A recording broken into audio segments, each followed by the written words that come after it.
Yep. Okay. Dito, meron akong gustong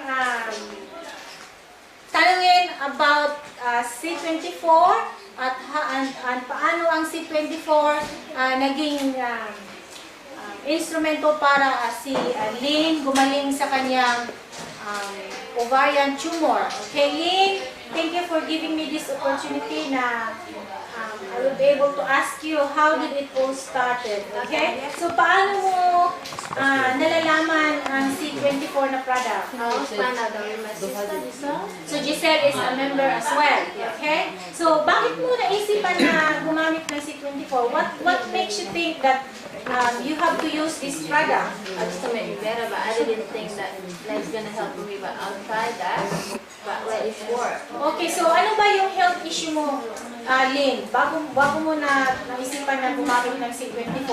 When I was like pregnant with my 2-year-old son, was having a caring and like they found like a cyst on me on my left ovarian. Okay, so left ovary cyst siya. So ano kalaki yung cyst, sabi ng Like a doktor? 5 1 centimeter. So buntis ka pa nun ng pangalawang anak mo. Yeah. Okay, tapos anong nangyari? And the doctor said just leave like that, but we just keep tracking it.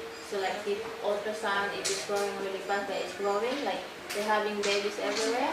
Oh, so para siyang nag-invade sa nearby parts ng ng ovary. So parang ganyan. Tapos nanganak ka na, nandun pa rin siya. Still there. Oh my God. Yes, I'm carrying like pain all the time. It's really pain. Talaga? Yeah. Tapos paano siya? Parang meron ka bang blood discharge pag nandyan siya? I mean, most of the time it's the blood coming out.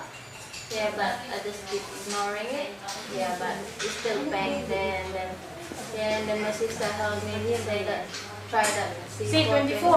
So ilan ang naubos mo ng C24 bago mo nalaman na it worked for you? Ilang beses ka nakainom ng C24? I take 3 times in a day. Okay. So she told me take 2 morning and 1 in the afternoon. So I keep doing that. Okay, for how long?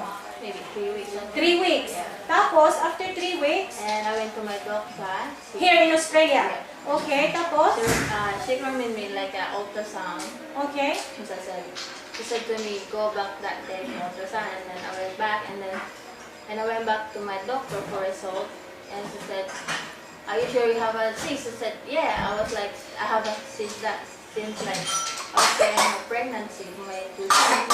Are you sure? But I couldn't find any cyst in Oh it. my God. Oh, imagine mo where my hair is there. I know, I'm not Goosebumps. believing either. Yeah. So, did you explain to the doctor that you have taken the product or he doesn't know anything about it? So, were you also surprised that your doctor told you that I can't find any more cysts? Yeah, I was surprised. Like, I was thinking I'll just promise you for 27.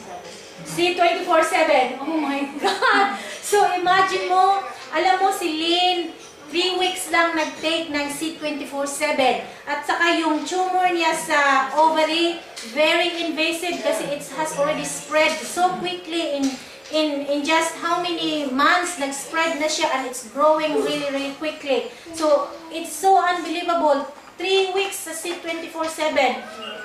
Hindi na nila makita kahit isang tumor sa ovary. At saka kahit yung doktor minsan nagtataka rin kung totoo ba raw na meron siyang tumor kasi wala na siyang makita sa kanyang CT scan. So, guys, I would like you to think about this. C24/7 is the best food supplement on the market today. If you have doubts about it, please try and have a look. It could save your life and it could save someone's life that you love. Okay? Ito lang po. Salamat, Lynn! Uy, grabe! Yeah. Orang ang balahibo ko sa iyo.